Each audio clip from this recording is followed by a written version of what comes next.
शनिवार व्रत कथा। एक समय स्वर्गलोक में सबसे बड़ा कौन के प्रश्न पर नवग्रहों में वाद विवाद हो गया। विवाद इतना बढ़ा कि परस्पर भयंकर युद्ध की स्थिति बन गई। निर्णय के लिए सभी देवता देवराज इंद्र के पास पहुँचे और बोले, हे देवराज, आपको निर्णय करना होगा कि हमें से सबसे बड़ा कौन है। देवताओं का प्रश्न सुनकर देवराज इंद्र उलझन में पड़ गए। इंद्र बोले, मैं इस प्रश्न का उत्तर देने में असमर्थ हूँ। हम सभी पृथ्वी लोक में उज्जैनी नगरी में राजा विक्रमादित्य के पास चलते हैं। देवराज इंद्र सहित सभी ग्रह देवता उज्जैनी नगरी पहुँचे। महल में पहुंचकर जब देवताओं ने उनसे अपना प्रश्न पूछा तो राजा विक्रमादित्य भी कुछ देर के लिए परेशान हो उठे, क्योंकि सभी देवता अपनी अपनी शक्तियों के कारण महान थे। किसी को भी छोटा या बड़ा कह देने से उनके क्रोध के प्रकोप से भयंकर हानि पहुंच सकती थी। अचानक राजा विक्रमादित्य को एक उपाय सूझा और उन्होंने विभिन्न धातुओं स्वर्ण, रजत, चांदी, कांसा, ताम्र, तांबा, सीसा, रांगा, जस्ता, अभ्रक व लोहे के 9 आसन बनवाए। धातुओं के गुणों के अनुसार सभी आसनों को एक दूसरे के पीछे रखवाकर उन्होंने देवताओं को अपने अपने सिंहासन पर बैठने को कहा। देवताओं के बैठने के बाद राजा विक्रमादित्य ने कहा, आपका निर्णय तो स्वयं हो गया।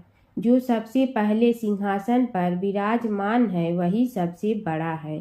राजा विक्रमादित्य के निर्णय को सुनकर शनि देवता ने सबसे पीछे आसन पर बैठने के कारण अपने को छोटा जानकर क्रोधित होकर कहा, राजा विक्रमादित्य, तुमने मुझे सबसे पीछे बैठाकर मेरा अपमान किया है। तुम मेरी शक्तियों से परिचित नहीं हो। मैं तुम्हारा सर्वनाश कर दूंगा। शनि ने कहा, सूर्य एक राशि पर 1 महीने, चंद्रमा 2.25 दिन, मंगल 1.5 महीने, बुध और शुक्र 1 महीने, बृहस्पति 13 महीने रहती हैं, लेकिन मैं किसी राशि पर 7.5 वर्ष 7.5 तक रहता हूँ। बड़े बड़े देवताओं को मैंने अपने प्रकोप से पीड़ित किया है। राम को 7.5 के कारण ही वन में जाकर रहना पड़ा और रावण को 7.5 के कारण ही युद्ध में मृत्यु का शिकार बनना पड़ा। राजा, अब तू भी मेरे प्रकोप से नहीं बच सकेगा। इसके बाद अन्य ग्रहों के देवता तो प्रसन्नता के साथ चले गए, परंतु शनि देव बड़े क्रोध के साथ वहां से विदा हुए। राजा विक्रमादित्य पहले की तरह ही न्याय करते रहे। उनके राज्य में सभी स्त्री पुरुष बहुत आनंद से जीवन यापन कर रहे थे। कुछ दिन ऐसे ही बीत गए। उधर शनि देवता अपने अपमान को भूले नहीं थे। विक्रमादित्य से बदला लेने के लिए एक दिन शनि देव ने घोड़े के व्यापारी का रूप धारण किया और बहुत से घोड़ों के साथ उज्जैनी नगरी पहुँचे। राजा विक्रमादित्य ने राज्य में किसी घोड़े के व्यापारी के आने का समाचार सुना तो अपने अश्वपाल को कुछ घोड़े खरीदने के लिए भेजा। घोड़े बहुत कीमती थे। अश्वपाल ने जब वापस लौटकर इस संबंध में बताया तो राजा विक्रमादित्य ने स्वयं आकर एक सुंदर व शक्तिशाली घोड़े को पसंद किया। घोड़े की चाल देखने के लिए राजा उस घोड़े पर सवार हुए तो वह घोड़ा बिजली की गति से दौड़ पड़ा। तेजी से दौड़ता घोड़ा राजा को दूर एक जंगल में ले गया और फिर राजा को वहां गिराकर जंगल में कहीं गायब हो गया। राजा अपने नगर को लौटने के लिए जंगल में भटकने लगा, लेकिन उन्हें लौटने का कोई रास्ता नहीं मिला। राजा को भूख प्यास लगी थी। बहुत घूमने पर उसे एक चरवाहा मिला। राजा ने उससे पानी मांगा। पानी पीकर राजा ने उस चरवाहे को अपनी अंगूठी दे दी। फिर उससे रास्ता पूछकर वह जंगल से निकलकर पास के नगर में पहुंचा। राजा ने एक सेठ की दुकान पर बैठकर कुछ देर आराम किया। उस सेठ ने राजा से बातचीत की तो राजा ने उसे बताया कि मैं उज्जैनी नगरी से आया हूँ। राजा की कुछ देर दुकान पर बैठने से सेठ जी की बहुत बिक्री हुई। सेठ ने राजा को बहुत भाग्यवान समझा और खुश होकर उसे अपने घर भोजन के लिए ले गया। सेठ के घर में सोने का एक हार खुटी पर लटका हुआ था। राजा को उस कमरे में छोड़कर सेठ कुछ देर के लिए बाहर गया। तभी एक आश्चर्यजनक घटना घटी। राजा के देखते देखते सोने के उस हार को खूंटी निगल गई। सेठ ने कमरे में लौटकर हार को गायब देखा तो चोरी का संदेह राजा पर ही किया, क्योंकि उस कमरे में राजा ही अकेला बैठा था। सेठ ने अपने नौकरों से कहा कि इस परदेसी को रस्सियों से बांधकर नगर के राजा के पास ले चलो। राजा ने विक्रमादित्य से हार के बारे में पूछा तो उसने बताया कि उसके देखते खुटी ने हार को निगल लिया था। इस पर राजा ने क्रोधित होकर चोरी करने के अपराध में विक्रमादित्य के हाथ पांव काटने का आदेश दे दिया। राजा विक्रमादित्य के हाथ पांव काटकर उसे नगर की सड़क पर छोड़ दिया गया। कुछ दिन बाद एक तेली उसे उठाकर अपने घर ले गया और उसे अपने कोल्हू पर बैठा दिया। राजा आवाज देकर बैलों को हाँकता रहता। इस तरह तेली का बैल चलता रहा और राजा को भोजन मिलता रहा। शनि के प्रकोप की 7.5 पूरी होने पर वर्षा ऋतु प्रारंभ हुई। राजा विक्रमादित्य एक रात मेघ मल्हार गा रहा था कि तभी नगर के राजा की लड़की राजकुमारी मोहिनी रथ पर सवार उस तेली के घर के पास से गुजरी। उसने मेघ मल्हार सुना तो उसे बहुत अच्छा लगा और दासी को भेजकर गाने वाले को बुला लाने को कहा। दासी ने लौटकर राजकुमारी को अपंग राजा के बारे में सब कुछ बता दिया।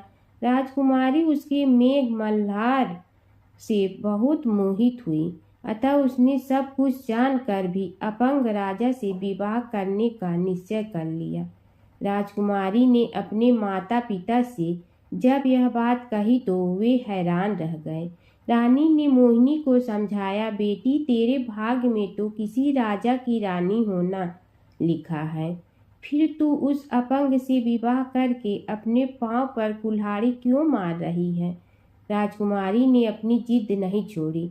अपनी जिद पूरी कराने के लिए उसने भोजन करना छोड़ दिया और प्राण त्याग देने का निश्चय कर लिया। आखिर राजा रानी को विवश होकर अपंग विक्रमादित्य से राजकुमारी का विवाह करना पड़ा। विवाह के बाद राजा विक्रमादित्य और राजकुमारी तेली के घर में रहने लगे। उसी रात स्वप्न में शनिदेव ने राजा से कहा, राजा तुमने मेरा प्रकोप देख लिया, मैंने तुम्हें अपने अपमान का दंड दिया है। राजा ने शनिदेव से क्षमा करने को कहा और प्रार्थना की, हे शनिदेव आपने जितना दुख मुझे दिया है अन्य किसी को न देना। शनिदेव ने कुछ सोचकर कहा, राजा मैं तुम्हारी प्रार्थना स्वीकार करता हूँ। जो कोई स्त्री पुरुष मेरी पूजा करेगा, शनिवार को व्रत करके मेरी व्रत कथा सुनेगा, उस पर मेरी अनुकंपा बनी रहेगी। प्रातःकाल राजा विक्रमादित्य की नींद खुली तो अपने हाथ पांव देखकर राजा को बहुत खुशी हुई।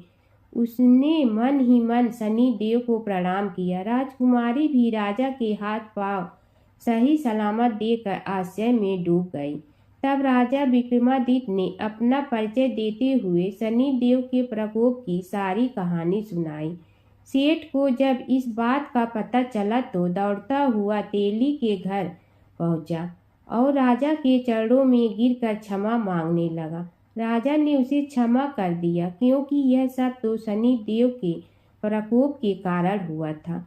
सेठ राजा को अपने घर ले गया और उसे भोजन कराया। भोजन करते समय वहां एक आश्चर्यजनक घटना घटी। सबके देखते देखते उस खुटी ने हार उगल दिया। सेठ जी ने अपनी बेटी का विवाह भी राजा के साथ कर दिया और बहुत से स्वर्ण आभूषण धन आदि देकर राजा को विदा किया। राजा विक्रमादित्य राजकुमारी मोहिनी और सेठ की बेटी के साथ उज्जैनी पहुंचे तो नगरवासियों ने हर्ष से उनका स्वागत किया। अगले दिन राजा विक्रमादित्य ने पूरे राज्य में घोषणा कराई कि शनिदेव सब देवों में सर्वश्रेष्ठ हैं। प्रत्येक स्त्री पुरुष शनिवार को उनका व्रत करे और व्रत कथा अवश्य सुने।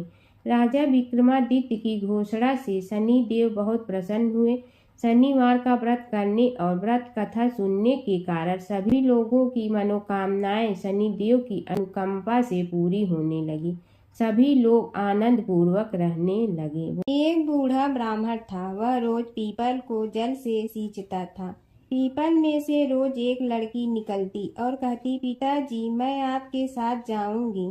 यह सुनते सुनते बूढ़ा दिन ब दिन कमजोर होने लगा। तो बुढ़िया ने पूछा कि क्या बात है। बूढ़ा बोला कि पीपल से एक लड़की निकलती है और कहती है कि वह भी मेरे साथ चलेगी। बुढ़िया बोली कि कल ले आना उस लड़की को, जहाँ 6 लड़कियां पहले से ही हमारे घर में है, वहाँ 7वीं लड़की और सही। अगले दिन बूढ़ा उस लड़की को घर ले आया। घर लाने के बाद बूढ़ा ब्राह्मण आटा मांगने गया तो उसने पहले दिनों की अपेक्षा आज ज्यादा आटा मिला था। जब बुढ़िया वह आटा छानने लगी तो लड़की ने कहा कि लाओ माँ, मैं छान देती हूँ। जब वह आटा छानने बैठी तो परात भर गई। उसके बाद माँ खाना बनाने जाने लगी तो लड़की बोली कि आज रसोई मैं बनाऊंगी। तो बुढ़िया बोली कि ना, तेरे हाथ जल जाएंगे। लेकिन लड़की नहीं मानी। वह रसोई में खाना बनाने गई तो उसने तरह तरह के 36 व्यंजन बना डाले और आज सभी ने भर पेट खाना खाया। इससे पहले वह आधा पेट भूखा ही रहते थे। रात हुई तो बुढ़िया का भाई आया और कहने लगा कि दीदी मैं तो खाना खाऊंगा। बुढ़िया परेशान हो गई कि अब खाना कहाँ से लाऊंगी। लड़की ने पूछा कि क्या बात है माँ। उसने कहा कि तेरा मामा आया है और रोटी खाएगा, लेकिन रोटी तो सबने खा ली है, अब उसके लिए कहाँ से लाऊंगी। लड़की बोली कि तू चिंता मत कर माँ, मैं बना दूंगी। और वह रसोई में गई और मामा के लिए 36 व्यंजन बना दी। मामा ने भरपेट खाया और कहा भी कि ऐसा खाना इससे पहले उसने कभी नहीं खाया है। बुढ़िया ने कहा कि भाई तेरी बावनी भाजी है, उसी ने बनाया है। शाम हुई तो लड़की बोली कि माँ चौका लगा के चौके का दिया जला देना, कोठे में मैं सोऊंगी। बुढ़िया बोली कि ना बेटी तू डर जाएगी। लेकिन वह बोली कि ना माँ, मैं नहीं डरूंगी, मैं अंदर कोठे में ही सोऊंगी। वह कोठे में ही जाकर सो गई। आधी रात को लड़की उठी और चारों ओर आंख मारी तो धन ही धन हो गया। वह बाहर जाने लगी तो एक बूढ़ा ब्राह्मण सो रहा था। उसने देखा तो कहा कि बेटी तू कहाँ चली। लड़की बोली कि मैं तो दरिद्रता दूर करने आई थी, अगर तुम्हें दूर करवानी है तो करवा लो। उसने बूढ़े के घर में भी आँख से देखा तो चारों ओर धन ही धन हो गया। सुबह सवेरे सब उठे तो लड़की को ना पाकर उसे ढूंढने लगे कि पावनी बेटी कहाँ चली गई। बूढ़ा ब्राह्मण बोला कि वह तो लक्ष्मी माता थी, जो तुम्हारे साथ मेरी दरिद्रता भी दूर कर गई। हे लक्ष्मी माता, जैसे आपने उनकी दरिद्रता दूर की वैसे ही सबकी करना। धर्मराज जी की कथा। दो सेठानियाँ थी। एक के घर में धन बहुत था पर वह कंजूस थी। दूसरी के पास धन थोड़ा कम था पर मन से वह बहुत अमीर थी। रोज सवेरे उठती, गंगा स्नान करती, तुलसी माता, बड़, पीपल सींचने, भगवान के मंदिर जाके पूजा करती। धर्मराज सूरज भगवान की कहानी सुनती, भगवान के भोग लगाकर अतिथि को जिमाती, गाय कुत्ता के लिए ग्रास निकालती। दूसरी सेठानी इस धर्मात्मा को देखकर हंसती और कहती, पता नहीं दिन भर क्या करती रहती है।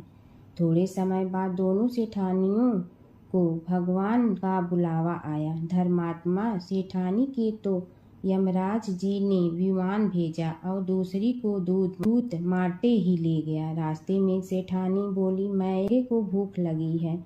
तो दूत बोले, किसी को कुछ दिया होगा तो मिलेगा। फिर बोली, प्यास लगी है। दूत बोले, किसी को पानी पिलाया तो मिलेगा। रास्ते में उसे काट चुभने लगे, गर्मी पड़ने लगी, पर दूत तो उसे घसीटे ही ले गए। अब सेठानी बहुत पछताने लगी कि सब कुछ होते हुए भी दान धर्म नहीं किया। इतने में यमराज का दरबार आया। धर्मात्मा बुढ़िया को भगवान के पास सिंहासन मिला और वह उस पर बैठी थी। उधर दूसरी सेठानी को तपते कुंड में डाल दिया। अब सेठानी यमराज से बोली, मुझे 1.25 पहर का जीवन दान दे दो, मैं वापस आकर दंड भोग लूंगी। यमराज बोले, ठीक है। सेठानी के शरीर में वापस प्राण डाल दिए। संसार में आते ही पंडितों को बुलाकर सेठानी ने धर्मराज की कथा सुनी, सब तरह से दान धर्म किया। इतने में समय पूरा हो गया। अब की बार विमान आया। 1.25 पहर के दान धर्म से सेठानी को स्वर्ग मिला। धर्मराज जी की परम भक्त पोपा बाई की कथा। एक गांव में एक पोपा बाई रहती थी। जब वह 5 साल की थी तभी से वह नियम से धर्मराज जी व्रत की कथा सुनती थी और व्रत करती थी। एक दिन उसने अपने भाई व भाभी से कहा कि मैं शादी नहीं करूंगी, अब मैं अपना समय भगवान की पूजा अर्चना में ही बिताना चाहती हूँ। इसलिए मेरी झोपड़ी गांव के बाहर बनवा दो और गांव में सबको कह दो कि वह अपनी गाय व बछड़ों को मेरे यहाँ ही घास भूस चरने को भेज दो और जिसकी भी इच्छा हो, श्रद्धा हो, मुझे खाना भिजवा दो। एक दिन नगर का राजा शिकार खेलने जंगल में आया और गांव के बाहर जंगल के पास बनी झोपड़ी देखकर रुक गया। झोपड़ी के पास जाकर उसने आवाज लगाई कि कौन है, लेकिन भीतर से कोई आवाज न आने पर वह लगातार दरवाजा खटखटाता रहा। तब पोपा बाई उठी और कहने लगी कि कौन हो तुम जो बार बार दरवाजा बजा रहे हो, क्यों आवाज लगा रहे हो? राजा ने कहा कि मैं यहाँ का राजा हूँ और तुम्हारे साथ विवाह करूँगा। पोपा बाई ने कहा कि जहाँ से आए हो वहीं चले जाओ, मैं किसी पराये आदमी का मुंह नहीं देखती हूँ। राजा ने पोपा बाई की एक नहीं सुनी और जबरदस्ती उठा ले गया। तब पोपा बाई ने राजा को श्राप दिया कि तुम्हारा सारा राजपाट नष्ट हो जाएगा। महल में आने पर राजा की रानियों ने सारी बात सुनकर राजा से अनुरोध किया कि पोपा बाई को वहीं वापस छोड़ आओ। राजा जब पोपा बाई को वापस झोपड़ी में छोड़ने जाने लगा तो रास्ते में पाप की नदी आई जिसमें राजा डूब गया। कुछ समय बाद पोपा बाई मृत्यु के बाद धर्मराज जी के यहाँ पहुंची और धर्मराज जी ने उन्हें स्वर्ग का राज दे दिया। एक बार एक सेठ व सेठानी मृत्यु लोक से स्वर्ग लोक आए तो उसके द्वार बंद देखकर वह धर्मराज जी से द्वार खोलने का आग्रह करते हैं। धर्मराज जी कहते हैं, इस द्वार पर पोपा बाई का राज है। इस पर सेठ सेठानी कहते हैं कि हम पोपा बाई को नहीं जानते हैं। धर्मराज जी उन दोनों की बात सुनकर कहते हैं कि तुम दोनों 7 दिन तक मृत्युलोक में रहो। 8 खोपड़ा से राई भर कर 5 कपड़े ऊपर रख कर कहानी सुनकर उद्यापन करना और कहना कि राज है। पोपा बाई लेखा लेगी राई राई का। सारे बोलो पोपा बाई की जय। जय जय श्री शनि देव भक्तन हितकारी, सूरज के पुत्र प्रभु छाया महतारी। जय जय श्री शनि देव भक्तन हितकारी, सूरज के पुत्र प्रभु छाया महतारी। जय जय श्री शनि देव भक्तन हितकारी, सूरज के पुत्र प्रभु छाया महतारी। श्याम अंग वक्र दृष्टि चतुर्भुज धारी, श्याम अंग वक्र दृष्टि चतुर्भुज धारी।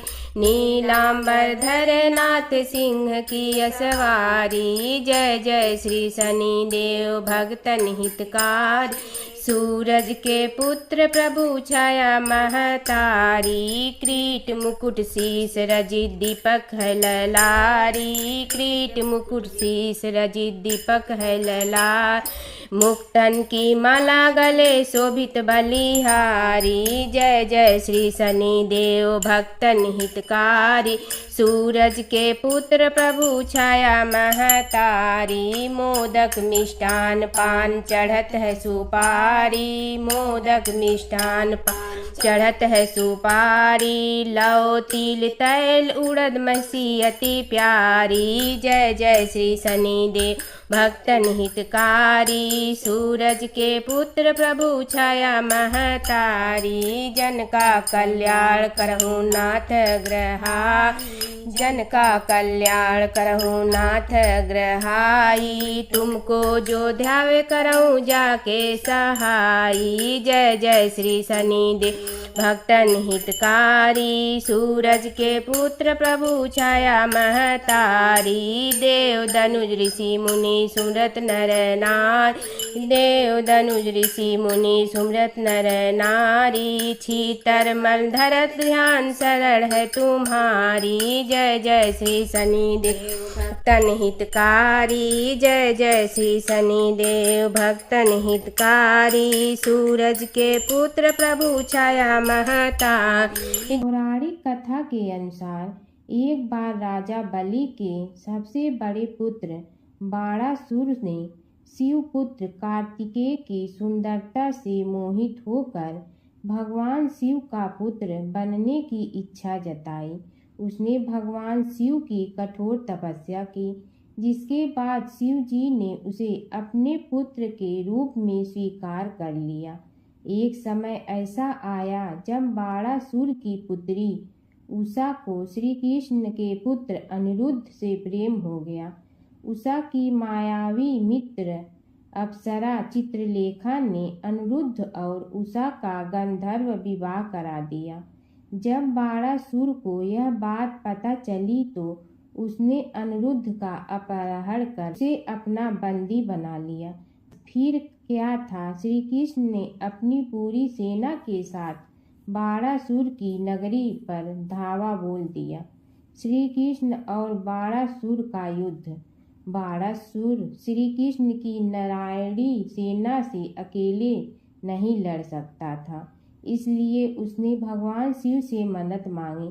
अब युद्ध में श्री कृष्ण की नारायणी सेना के विरुद्ध बाणासुर की सेना के साथ भगवान शिव और कुमार कार्तिकेय भी लड़ रहे थे। युद्ध इतना भयानक था कि एक पल को लगा कि भगवान शंकर ने अग्निशस्त्र से गरुड़ पर सवार श्री कृष्ण, बलराम और प्रद्युम्न मारे गए। लेकिन उसी समय श्री कृष्ण ने वरुणास्त्र का प्रयोग कर महादेव के अग्नेस्त्र को शांत कर दिया। फिर शिव जी के अस्त्रों के जवाब में श्री कृष्ण ने वैष्णवास्त्र का प्रयोग किया, जिससे संपूर्ण जगत अंधकार में डूब गया। गुस्से में भगवान शंकर ने 4 पंखा वाला बाण अपने हाथ में ले लिया तो श्री कृष्ण ने जीभरास्त्र उठाया। इस तरह यह युद्ध समय के साथ विकराल हो गया और इस युद्ध से समस्त सृष्टि में हाहाकार मच गया। तब ब्रह्मा जी को युद्ध रोकने आना पड़ा। उन्होंने दोनों को सारी स्थिति स्पष्ट की कि किस प्रकार उनके युद्ध से संसार का विनाश हो रहा है। उनके समझाने के बाद महादेव युद्ध में पीछे हट गए, लेकिन कार्तिकेय और बाणासुर भगवान श्री कृष्ण से युद्ध करते रहे। जब श्री कृष्ण ने बाणासुर को परास्त किया, अंत में भगवान श्री कृष्ण ने युद्ध में बाणासुर को पराजित करने के लिए अपना सुदर्शन चक्र प्रयोग किया और उसकी मदद से बाणासुर के सहस्त्र भुजाओं को काट डाला। जैसे ही श्री कृष्ण अपने चक्र से उसका वध करने लगे, कार्तिकेय के साथ महादेव वहां फिर से पहुंच गए, लेकिन इस बार उन्होंने युद्ध करने के बजाय श्री कृष्ण से बाणासुर को माफ करने का अनुरोध किया। भगवान शिव ने श्री कृष्ण से कहा कि मैंने इसे अभय दान दिया है, इसलिए अगर आप इसका वध कर देंगे तो मेरा वचन झूठा पड़ जाएगा। शिव जी के ऐसा कहने पर श्री कृष्ण ने बाणासुर को क्षमा कर दिया और अनिरुद्ध उषा सहित अपनी पूरी सेना लेकर वहां से चल दिए। बाणासुर को आज भी अजर अमर माना जाता है और बाद में भगवान शिव के उसे अपने गढ़ों में शामिल कर लिया है। माता सीता की कथा। यह कहानी सीता माता कहती थी और श्री राम इसे सुना करते थे। एक दिन श्री राम भगवान को किसी काम के लिए बाहर जाना पड़ा तो सीता माता कहने लगी कि भगवान, मेरा तो 12 वर्ष का नित्य नियम है। अब आप बाहर जाएंगे तो मैं अपनी कहानी किसे सुनाऊंगी।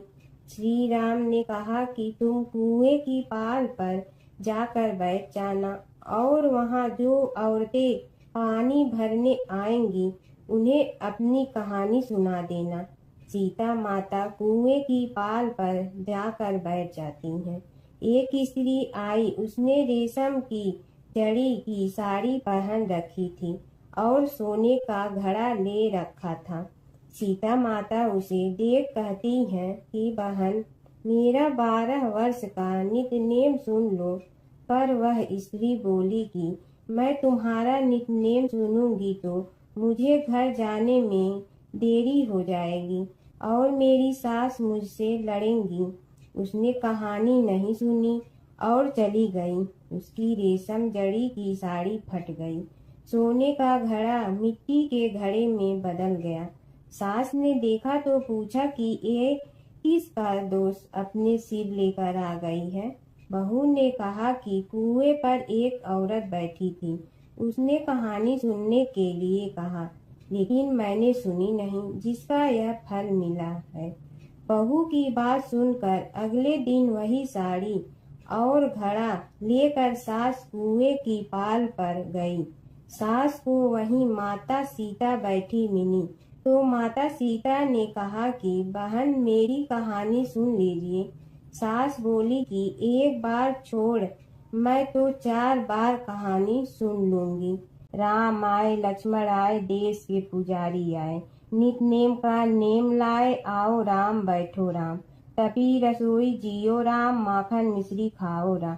दूध बतासा पियो राम, सूत के पल का मोठो राम। साल दुसाला पोठो राम, साल दुसाला ओढ़ो राम।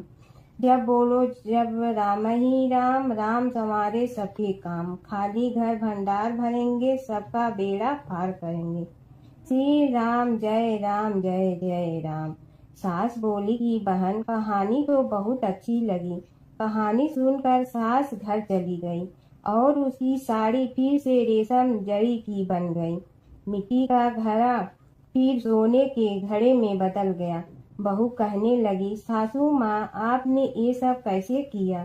सास ने कहा कि बहू, तू दोष लगा के आई थी और मैं अब दोष उतार कर आ रही हूँ। बहू ने फिर पूछा कि वह कुएं वाली स्त्री कौन है। सास बोली कि वे सीता माता थी। वे पुराने से नया कर देती हैं, खाली घर में भंडार भर देती हैं। वह लक्ष्मी जी का वास घर में कर देती हैं। आदमी की जो भी इच्छा हो उसे पूरा कर देती हैं। बहू बोली कि ऐसी कहानी मुझे भी सुना दो। सास बोली कि ठीक है, तुम भी सुनो। और सास ने कहानी शुरू की। राम आए, लक्ष्मण आए, देश के पुजारी आए, नित नेम का नेम लाए, आओ राम बैठो राम। तपी रसोई जियो राम, माखन मिश्री खाओ राम। दूध बतासा पियो राम, सूत के पल का मोठो राम। साल दुसाला पोठो राम, साल दुसाला ओढ़ो राम। जब बोलो जब राम ही राम, राम संवारे सबके काम। खाली घर भंडार भरेंगे, सबका बेड़ा पार करें। श्री राम जय जय राम। कहानी सुनकर बहू बोली कि कहानी तो बहुत अच्छी है। सास ने कहा कि ठीक है, इस कहानी को रोज कहा करेंगे।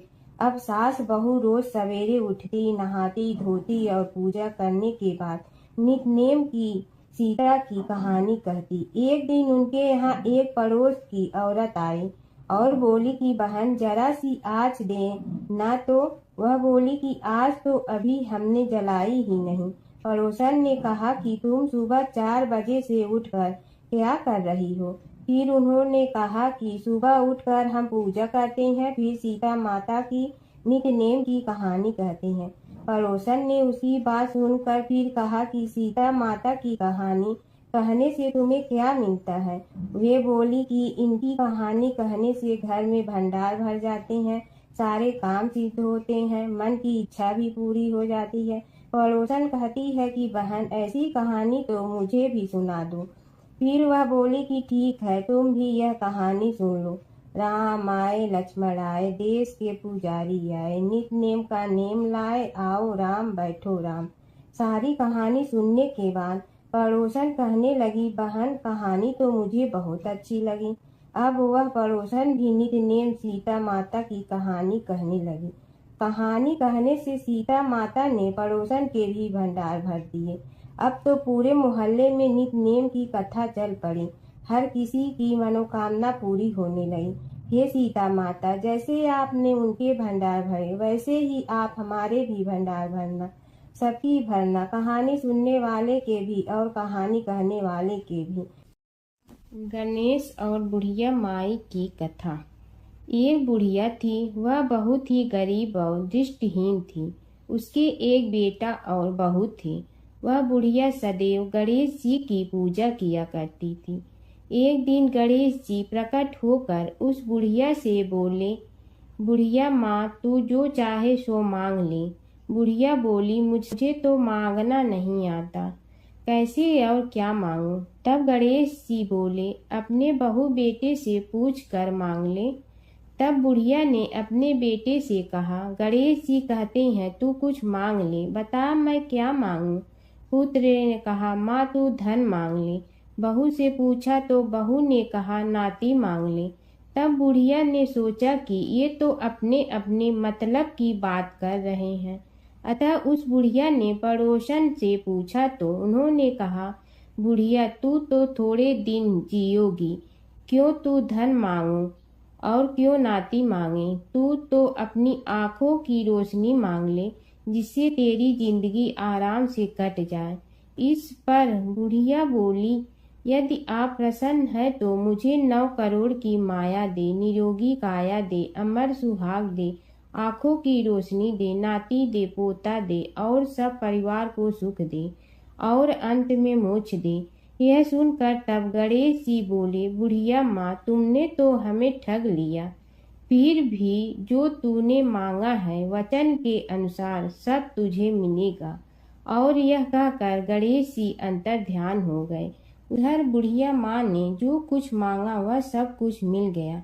हे गणेश जी महाराज, जैसे तुमने उस बुढ़िया माँ को सब कुछ दिया वैसे ही सबको देना। एक समय की बात है कि विष्णु भगवान का विवाह लक्ष्मी जी के साथ निश्चित हो गया। विवाह की तैयारी होने लगी। सभी देवताओं को निमंत्रण भेजे गए, परंतु गणेश जी को निमंत्रण नहीं दिया। कारण जो भी रहा हो, अब भगवान विष्णु की बारात जाने का समय आ गया। सभी देवता अपनी पत्नियों के साथ विवाह समारोह में आए। उन सब ने देखा कि गणेश जी कहीं दिखाई नहीं दे रहे हैं।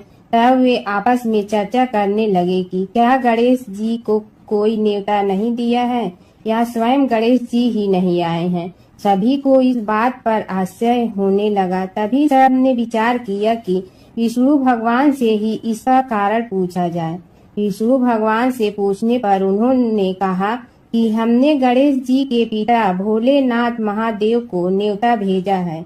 यदि गणेश जी अपने पिता के साथ आना चाहते हैं तो आ जाते, अलग से न्योता देने की कोई आवश्यकता भी नहीं थी। दूसरी बात यह है कि उनको 1.25 मन मूंग, 1.25 मन चावल, 1.25 मन घी और 1.25 मन लड्डू का भोजन दिन भर में चाहिए। यदि गणेश जी नहीं आएंगे तो कोई बात नहीं, दूसरे के घर जाकर इतना सारा खाना पीना अच्छा भी नहीं लगता। इतनी वार्ता कर ही रहे थे कि किसी एक ने सुझाव दिया, यदि गणेश जी आ भी जाए तो उनके द्वारपाल बनाकर बैठा देंगे कि आप घर की याद रखना आप तो चूहे पर बैठकर धीरे धीरे चलोगे तो बारात से बहुत पीछे रह जाओगे। यह सुझाव भी सबको पसंद आ गया तो विष्णु भगवान ने भी अपनी सहमति दे दी। होना क्या था कि इतने में गणेश जी वहां आ पहुंचे और उन्हें समझा बुझा कर घर की रखवाली करने बैठा दिया गया। बारात चल रही थी तब नारद जी ने देखा कि गणेश जी तो दरवाजे पर ही बैठे हुए हैं, तो वे गणेश जी के पास गए और रुकने का कारण पूछा। गणेश जी कहने लगे कि विष्णु भगवान ने मेरा बहुत अपमान किया है। नारद जी ने कहने लगे कि अपनी मूसक देना को आगे भेज दे तो वह रास्ता खोद देगी जिससे उनके वाहन धरती में धंस जाएंगे, तब आपको सम्मान पूर्वक बुलाना पड़ेगा। अब तो गणेश जी ने अपनी मूसक सेना जल्दी से आगे भेज दी और सेना ने जमीन पोली कर दी। जब बारात वहां से निकली तो रथों के पहिए धरती में धंस गए।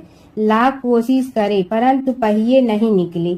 सभी ने अपने अपने उपाय किए परंतु पहिए तो नहीं निकले बल्कि जगह जगह से टूट गए। किसी की समझ में नहीं आ रहा था कि अब क्या किया जाए।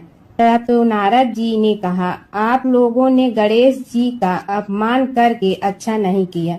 यदि उन्हें मना कर लाया जाए तो आपका कार्य सिद्ध हो सकता है और यह संकट टल सकता है। शंकर भगवान ने अपने दूत नंदी को भेजा और वे गणेश जी को लेकर आए। गणेश जी का आदर सम्मान के साथ पूजन किया तब कहीं रथ के पहिए निकले। अब रथ के पहिए निकल के परंतु टूट फूट गए तो उन्हें सुधारे गए। पास के खेत में खाती काम कर रहा था, उसे बुलाया गया। खाती अपना कार्य करने के पहले श्री गणेशाय नमः कहकर गणेश जी की वंदना मन ही मन करने लगा। देखते ही देखते खाती ने सभी पहियों को ठीक कर दिया। तब खाती कहने लगा कि हे देवताओं, आपने सर्वप्रथम गणेश जी को नहीं मनाया होगा और न ही उनकी पूजन की होगी, इसीलिए तो आपके साथ यह संकट आया है। हम तो मूर्ख अज्ञानी हैं, फिर भी पहले गणेश जी को पूजते हैं, उनका ध्यान करते हैं। आप लोग तो देवतागण हैं, फिर भी आप गणेश जी को कैसे भूल गए। अब आप लोग भगवान श्री गणेश जी की जय बोल कर जाएं तो आपके सब काम बन जाएंगे और संकट कट जाएंगे। ऐसा कहते हुए बारात वहां से चल दी और विष्णु भगवान को लक्ष्मी जी के साथ विवाह संपन्न करा के सभी सकुशल घर लौट आए। हे गणेश जी महाराज, आपने विष्णु को जैसे कारज सारियो ऐसे कारज सबको सिद्ध कर जो। बोलो गजानन भगवान की जय। प्राचीन काल की बात है। नैमिषारण्य क्षेत्र में ऋषि, महर्षि और साधु संतों का समाज जुड़ा था। उसमें श्री सूत जी भी विद्यमान थे। शौनक जी ने उनकी सेवा में उपस्थित होकर निवेदन किया कि हे अज्ञान रूप घोर तिमिर को नष्ट करने में करोड़ों सूर्यों के समान प्रकाशमान श्री सूत जी हमारे कानों के लिए अमृत के समान जीवन प्रदान करने वाले कथा तत्व का वर्णन कीजिए। हे सूत जी, हमारे हृदयों में ज्ञान के प्रकाश की वृद्धि तथा भक्ति, वैराग्य और विवेक की उत्पत्ति जिस कथा से हो सकती हो वह हमारे प्रति कहने की कृपा कीजिए। शौनक जी की जिज्ञासा से सूत जी बड़े प्रसन्न हुए। पुरातन इतिहासों के स्मरण से उनका शरीर पुलकायमान हो रहा था। वे कुछ देर उसी स्थिति में विराजमान रहकर कुछ विचार करते रहे और अंत में बोले, शौनक जी, इस विषय में आपके चित्त में बड़ी जिज्ञासा है। आप धन्य हैं जो सदैव ज्ञान की प्राप्ति में तत्पर रहते हुए विभिन्न पुराण कथाओं की जिज्ञासा रखते हैं। आज मैं आपको ज्ञान के परम स्रोत रूप श्री गणेश जी का जन्म कर्म रूप चरित्र सुनाऊंगा। गणेश जी से ही सभी ज्ञानों, सभी विद्याओं का उद्भव हुआ है। अब आप सावधान चित्त से विराजमान हो। श्री गणेश जी के ध्यान और नमस्कार पूर्वक उनका चरित्र श्रवण करें। नमस्तस्मै गणेशाय ब्रह्मा विद्या प्रदायिनी यनांगस्त्वं त्यसमः साक्षात विघ्न सागर सो सड़े।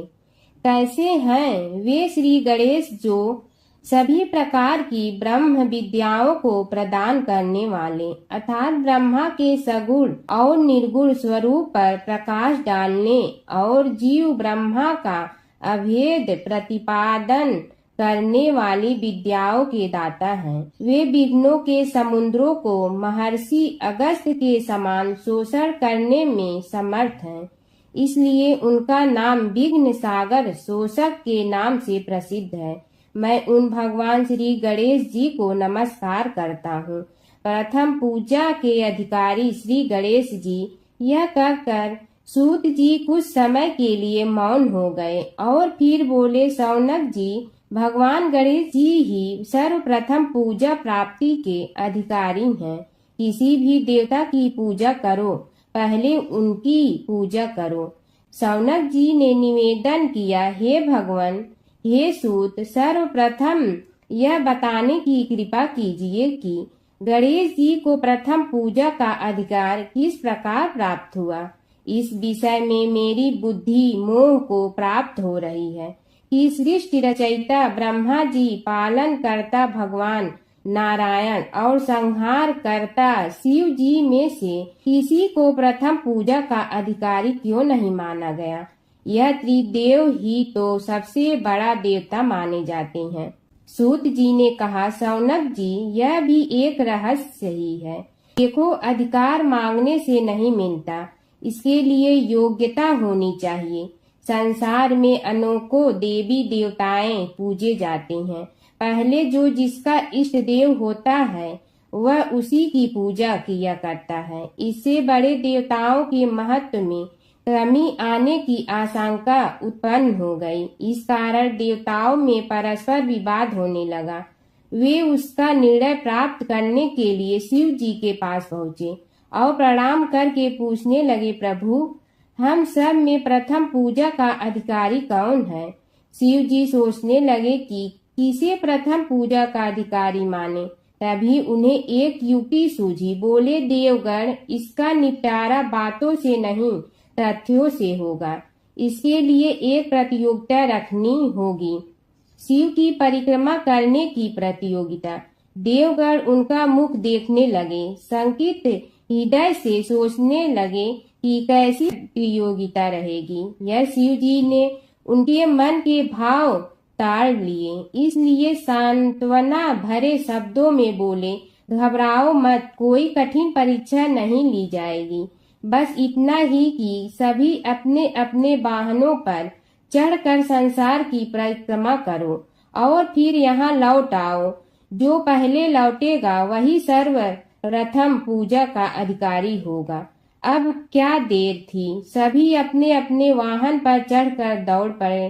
किसी का वाहन गजराज था तो किसी का सिंह, किसी का भैंसा तो किसी का मृग, किसी का हंस तो किसी का उल्लू, किसी का अश्व तो किसी का श्वान। अभिप्राय यह है कि वाहनों को विविधता के दर्शन उस समय जितने भले प्रकार से हो सकते थे उतने अन्य समय में नहीं। सबसे गया बीता वाहन गणेश जी का था मूषक, उससे चूहा भी कहते हैं। ऐसे वाहन के बल भरोसे इस प्रतियोगिता में सफल होना तो क्या, सम्मिलित होना भी हास्यास्पद है। गणेश जी ने सोचा, छोड़ो, क्या होगा प्रतियोगिता में भाग लेने से, हम तो यहाँ बैठे रहकर ही तमाशा देखेंगे।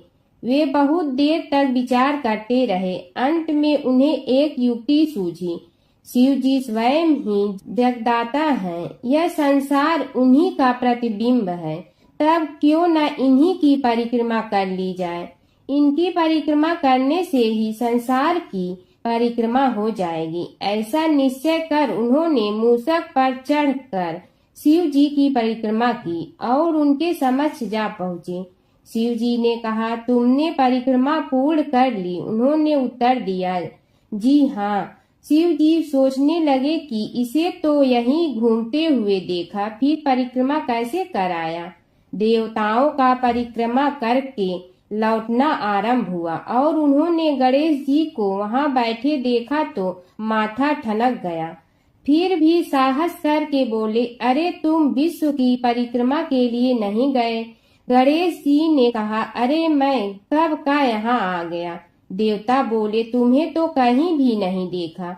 गणेश जी ने उत्तर दिया, देखते कहाँ से, समस्त संसार शिव जी में विद्यमान है। इनकी परिक्रमा करने से ही संसार की परिक्रमा पूर्ण हो गई। सूत जी बोले, शौनक, इस प्रकार गणेश जी ने अपनी बुद्धि के बल पर ही विजय प्राप्त कर ली। उनका कथन सत्य था, इसलिए कोई विरोध करता भी तो कैसे। बस उसी दिन से गणेश जी की प्रथम पूजा होने लगी। सूत जी बोले, हे शौनक जी, यह एक तथ्य है कि गणेश जी ही उसके पात्र हैं। वे बड़े देवता का भी कार्य सिद्धि में विघ्न उपस्थित होने पर उन विघ्न राज का आश्रय न लिया हो। हे शौनक, वे देव भी बड़े दयालु हैं। नाम तो शिव जी का ही आशुतोष है, किंतु वे सर्वात्मा और सर्वरक्षक प्रभु तो शिव जी की अपेक्षा भी शीघ्र ही प्रकट हो जाते हैं। उनका भक्त कभी किसी संकट में नहीं पड़ता। यदि प्रारब्ध वशात कभी किसी विपत्ति में पड़ भी जाता है तो गणेश्वर की उपासना करने पर उनके अनुग्रह से उनके समस्त दुख दूर होकर परम सुख की प्राप्ति होती है। शौनक ने कहा, हे सूत जी, हे महाभाग, हे प्रभु, मैं गणेश जी के विभिन्न चरित्रों का अध्ययन करना चाहता हूँ, तो मुझे बताइए कि किस ग्रंथ का अवलोकन करूँ। हे दयामय, आपको तो उनके समस्त चरित्र विदित है कि यदि आप ही उन्हें सुनाने की कृपा करें तो मेरा अत्यधिक उपकार होगा। सूत जी बोले, हे शौनक भगवान, गणेश्वर के इतने चरित्र हैं कि उन सब का कथन इस जीवा से संभव नहीं, क्योंकि प्रभु अनंत, प्रभु चरित्र अनंता वाली बात समस्त विद्वान ऋषि मुनि कहते हैं। फिर भी गणेश जी प्रथम पूजा के अधिकारी होने के कारण समस्त देव चरित्रों में जुड़े हुए हैं, इसलिए उनका प्रभाव भी सर्वाधिक व्यापक है। हे मुने, हे शौनक, वे भगवान सर्व समर्थ हैं। वे सभी का तिरस्कार करने में समर्थ हैं, किंतु उनका तिरस्कार कोई भी नहीं कर सकता। यह त्रिलोक्य उन्हीं भगवान के संकेत पर नित्य करता है। इसकी समस्त क्रियाएं उन्हीं की इच्छा पर आश्रित हैं। हे शौनक भगवान गणेश्वर स्वयं कहते हैं, शिवे विष्णु च शक्तौ च सूर्ये मयि निराधिप यो भेद बुद्धि योग स सम्य योगो मतो मम। हे नरेश्वर, हे वरेण्य, शिव, विष्णु, शक्ति, सूर्य और मुझ गणेश में जो अभेद बुद्धि योग है, मेरे मत में वही सम्यक योग है। इससे यह भी सिद्ध है कि समस्त देवता उन्हीं के स्वरूप हैं। वे ही भगवान विभिन्न कार्य रूपों के अनुसार अपना भिन्न भिन्न नाम रखते हैं। हे मुनि श्रेष्ठ, उन सब देवताओं के चरित्र भी उन्हीं गणराज के चरित्र हैं। यद्यपि सब चरित्र एक ही ग्रंथ में मिलने में संभव नहीं है, फिर भी गणेश्वर के अनेकों प्रमुख चरित्रों का वर्णन गणेश पुराण में हुआ है। राजा सोमकांत का वृतांत कथन। शौनक जी ने पूछा, हे प्रभु, गणेश पुराण का आरंभ किस प्रकार हुआ, यह मुझे बताने की कृपा करे। इस पर सूत जी ने कहने लगे, हे शौनक, यद्यपि गणेश पुराण है तो बहुत प्राचीन, क्योंकि भगवान गणेश्वर तो आदि हैं। न जाने कब से गणेश जी अपने उपासकों पर कृपा करते चले आ रहे हैं। उनके अनंत चरित्र हैं, जिनका संग्रह एक महापुराण का रूप ले सकता है। उसे एक बार भगवान नारायण ने नारद जी को और भगवान ने शंकर और जगन जननी पार्वती जी को सुनाया था। बाद में वही पुराण संक्षेप रूप में ब्रह्मा जी ने महर्षि वेद व्यास को सुनाया और फिर व्यास जी ने महर्षि भृगु को सुनाया। भृगु ने कृपा करके सौराष्ट्र के एक राजा सोमकांत को सुनाया था। तब से वह पुराण अनेक कथाओं में विस्तृत होता रहा। और अनेक कथाओं से रहित होता हुआ अनेक रूप में प्रचलित है। शौनक जी ने पूछा, भगवान आप यह बताने का कष्ट करें कि राजा सोमकांत कौन था? उसने महर्षि से गणेश पुराण का श्रवण कहाँ किया था? उस पुराण के श्रवण से उसे क्या क्या उपलब्धियां हुई? हे नाथ, मुझे श्री गणेश्वर की कथा के प्रति उत्कंठा बढ़ती ही जा रही है। सूत जी बोले, हे शौनक, सौराष्ट्र के देवनगर नाम की एक प्रसिद्ध राजधानी थी। वहाँ का राजा सोमकांत था। वह अपनी प्रजा का पुत्र के समान पालन करता था। वह वेद ज्ञान संपन्न, शस्त्र विद्या में पारंगत एवं प्रबल प्रतापी राजा, समस्त राजाओं में मान्य तथा अत्यंत वैभवशाली था। उसका ऐश्वर्य कुबेर के भी ऐश्वर्य को लज्जित करता था। उसने अपने पराक्रम से अनेकों देश जीत लिए थे।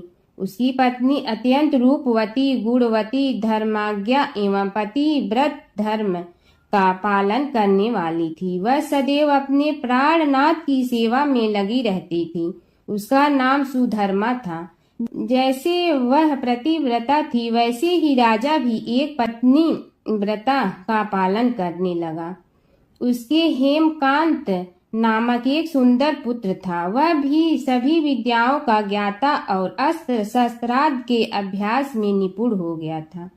यह सभी श्रेष्ठ लक्षणों से संपन्न, सद्गुणी एवं प्रजा जनों के हितों का अत्यंत पोषक था। इस प्रकार राजा सोमकांत स्त्री, पुत्र, पशु, वाहन, राज्य एवं प्रतिष्ठा आदि से सब प्रकार सुखी था। उसे दुख तो था ही नहीं। सभी राजागण उसका हार्दिक सम्मान करते थे तथा उसकी श्रेष्ठ कीर्ति भी संसार व्यापी थी। परंतु युवावस्था के अंत में सोमकांत को घृणित कोष्ठ रोग हो गया। उसके अनेक उपचार किए गए किंतु कोई लाभ नहीं हुआ। रोग शीघ्रता से बढ़ने लगा और उसके कीड़े पड़ गए। जब रोग की अधिक वृद्धि होने लगी और उसका कोई उपाय न हो सका तो राजा ने मंत्रियों को बुलाकर कहा, सुव्रतो, जाने किस कारण यह रोग मुझे पीड़ित कर रहा है। अवश्य ही यह किसी पूर्व जन्म के पाप का फल होगा। इसलिए मैं अब अपना समस्त राजपाट छोड़कर वन में रहूंगा। मेरे पुत्र हेमकांत को मेरे समान मानकर राज्य शासन का धर्म पूर्वक संचालन कराते रहें। यह कहकर राजा ने शुभ दिन दिखवाकर अपने पुत्र हेमकांत को राज्य पद पर अभिषेक किया और अपनी पत्नी सुधर्मा के साथ निर्जन वन की ओर चल दिया। प्रजापालक राजा के वियोग में समस्त प्रजा जन अश्रु बहाते हुए उनके साथ चले गए।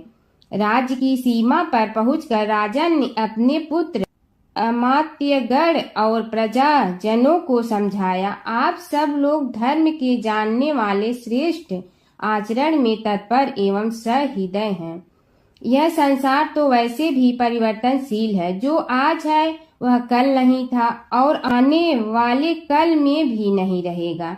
इसलिए मेरे जाने से दुख का कोई कारण नहीं है। मेरे स्थान पर मेरा पुत्र सभी कार्यों को करेगा। इसलिए आप सब उसके अनुशासन में रहते हुए उसे सदैव सम्मान करते रहें। फिर पुत्र से कहा, बेटा, यह स्थिति सभी के समझ आती रही है। हमारे पूर्व पुरुष भी परंपरागत रूप से वृद्धावस्था आने पर वन में जाते रहे हैं। मैं कुछ समय पहले ही वन में जा रहा हूँ, तो कुछ पहले या पीछे जाने में कोई अंतर नहीं पड़ता। यदि कुछ वर्ष बाद जाऊं तब भी मोह का त्याग करना ही होगा। इसलिए हे वत्स, तुम दुखित मत हो और मेरी आज्ञा मानकर राज्य शासन को ठीक प्रकार चलाओ। ध्यान रखना, क्षत्रिय धर्म का कभी त्याग न करना और प्रजा को सदा सुखी रखना।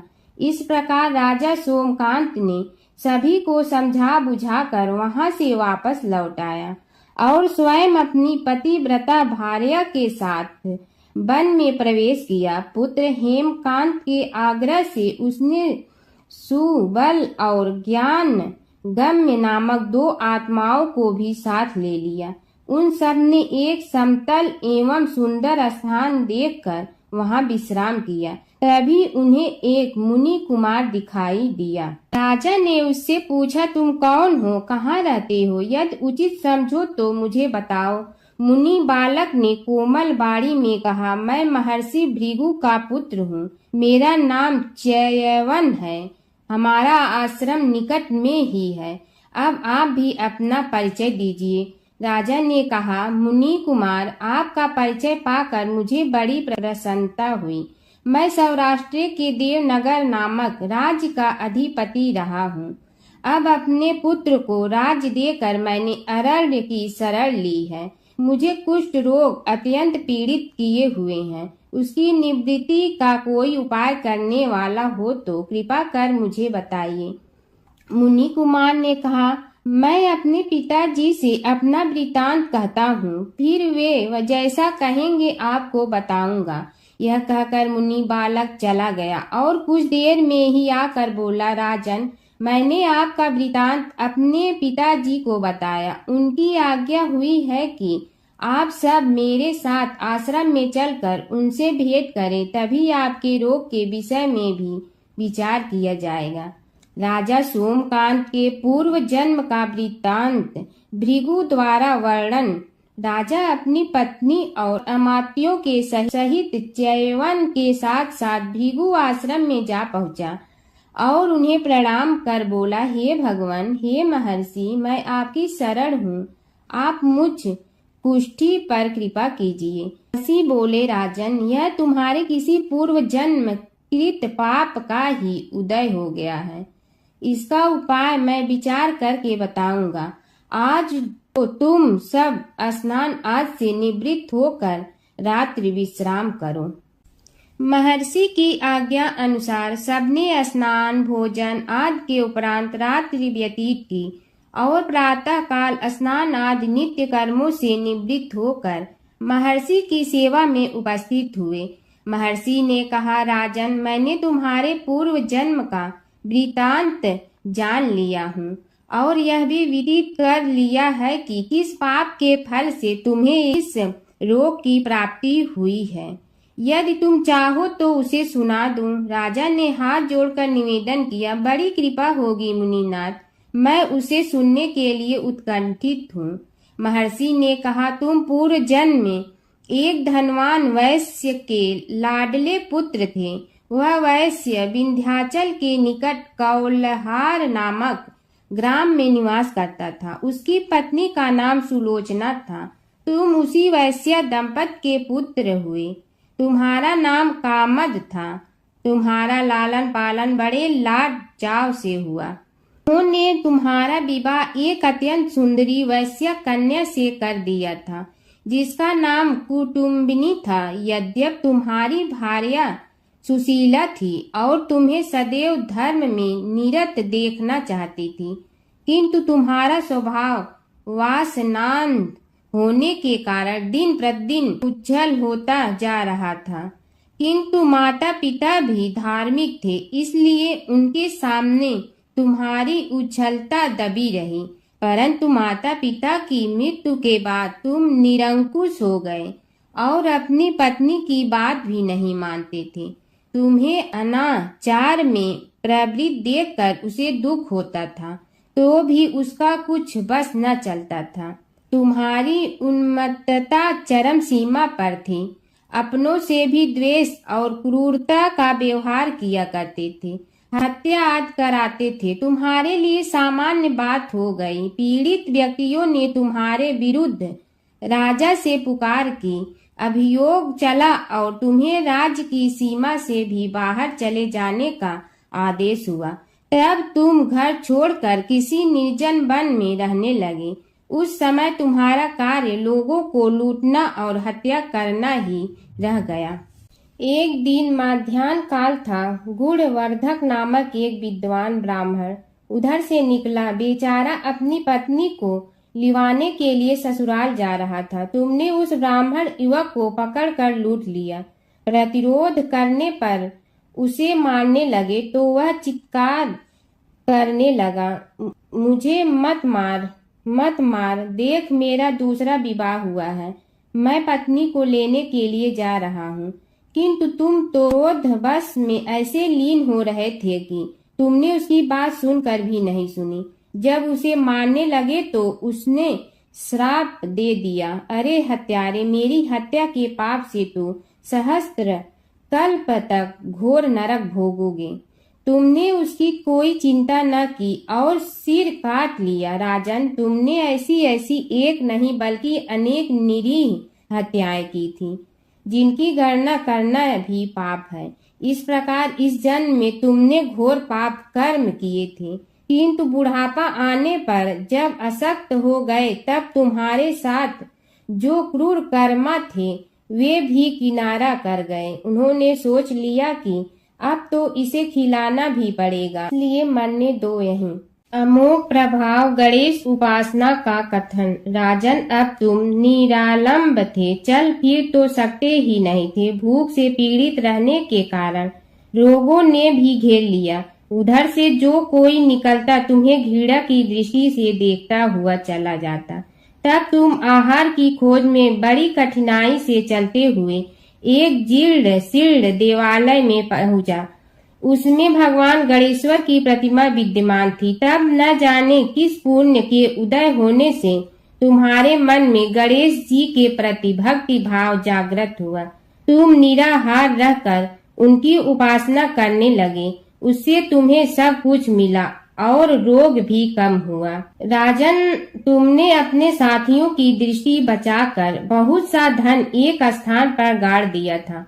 अब तुमने उस धन को उसे देवालय के जीर्णोद्धार में लगाने का निश्चय किया। शिल्पी बुलाकर उस मंदिर को सुंदर और भव्य बनवा दिया। इस कारण कुख्याति सुख्याति में बदलने लगी। फिर यथा समय तुम्हारी मृत्यु हुई। यमदूतों ने पकड़कर तुम्हें यमराज के समक्ष उपस्थित किया। यमराज तुमसे बोले, जीव, तुमने पाप और पुण्य दोनों ही किए हैं और दोनों का ही भोग तुम्हें भोगना है, किंतु पहले पाप का फल भोगना चाहते हो पुण्य का। इसके उत्तर में तुमने प्रथम अपने पुण्य कर्मों के भोग की इच्छा प्रकट की और इसीलिए उन्होंने तुम्हें राजकुल में जन्म लेने के लिए भेज दिया। पूर्व जन्म में तुमने भगवान गणाध्यक्ष का सुंदर एवं भव्य मंदिर बनवाया था, इसलिए तुम्हें सुंदर देह की प्राप्ति हुई। यह कहकर महर्षि भृगु कुछ रुके। उन्होंने देखा कि राजा को इस वृतांत पर शंका हो रही है। तभी महर्षि के शरीर में असंख्य विकराल पक्षी उत्पन्न होकर राजा की ओर झपटे। उनकी चोंच बड़ी तीक्ष्ण थी, जिनसे वे राजा के शरीर को नोच नोच कर खाने लगे। उसके कारण उत्पन्न असहनीय पीड़ा से व्याकुल हुए राजा ने महर्षि के समक्ष हाथ जोड़कर निवेदन किया, प्रभु, आपका आश्रम तो समस्त द्वेष आदि से परे है और यहाँ मैं आपकी शरण में बैठा हूँ। तब यह पक्षी मुझे आकर ही क्यों पीड़ित कर रहे हैं? हे मुनिनाथ, इनसे मेरी रक्षा कीजिए। महर्षि ने राजा के अंतर्वचन सुनकर सांत्वना देते हुए कहा, राजन, तुमने मेरे वचनों में शंका की थी और जो मुझ सत्यवादी के कथन में शंका करते हैं उसे खाने के लिए मेरे शरीर से इसी प्रकार पक्षी प्रकट हो जाते हैं, जो कि मेरे हुंकार करने पर भस्म हो जाया करते हैं। यह कर महर्षि ने हुंकार की और तभी वे समस्त पक्षी भस्म हो गए। राजा श्रद्धावनत होकर उनके समक्ष अश्रुपात करता हुआ बोला, प्रभु, अब आप पाप से मुक्त होने का उपाय कीजिए। महर्षि ने कुछ विचार कर कहा, राजन, तुम पर भगवान गणेश्वर की कृपा सहज रूप से है और वे ही प्रभु तुम्हारे पापों को भी दूर करने में समर्थ हैं। इसलिए तुम उनके पाप नाशक चरित्रों का श्रवण करो। गणेश पुराण में उनके चरित्रों का भले प्रकार वर्णन हुआ है, अतएव तुम श्रद्धा भक्ति पूर्वक उसी को सुनने में चित्त लगाओ। राजा ने प्रार्थना की, महामुनि, मैंने गणेश पुराण का नाम भी आज तक नहीं सुना, तो उनके सुनने का सौभाग्य कैसे प्राप्त कर सकूंगा? हे नाथ, आपसे अधिक ज्ञानी और प्रकांड विद्वान और कौन हो सकता है? आप ही मुझ पर कृपा कीजिए। महर्षि ने राजा की दीनता देखकर उसके शरीर पर अपने कमंडल का मंत्रपूत जल छिड़का। तभी राजा को एक छींक आई और नासिका से एक अत्यंत छोटा काले वर्ण का पुरुष बाहर निकल आया। देखते देखते वह बढ़ गया। उसके भयंकर रूप को देखकर राजा कुछ भयभीत हुआ, किंतु समस्त आश्रमवासी वहां से भाग गए। वह पुरुष महर्षि के समक्ष हाथ जोड़कर खड़ा हो गया। उन्हें उसकी ओर देखा और कुछ उच्च स्वर में बोले, तू कौन है, क्या चाहता है? वह बोला, मैं साक्षात पाप हूँ। समस्त पापियों के शरीर में मेरा निवास है। आपके मंत्रपूत जल के स्पर्श से मुझे विवश होकर राजा के शरीर से बाहर निकलना पड़ा है। अब मुझे बड़ी भूख लगी है, बताइए क्या खाऊं और कहाँ रहूं? महर्षि बोले, तू उस आम के अवकाश स्थान में निवास कर और उसी वृक्ष के पत्ते खाकर जीवन निर्वाह कर। यह सुनते ही वह पुरुष आम के वृक्ष के पास पहुंचा, किंतु उसके स्पर्श मात्र से वह वृक्ष जलकर भस्म हो गया। फिर जब पाप पुरुष को रहने के लिए कोई स्थान दिखाई न दिया तो वह भी अंतर्हित हो गया।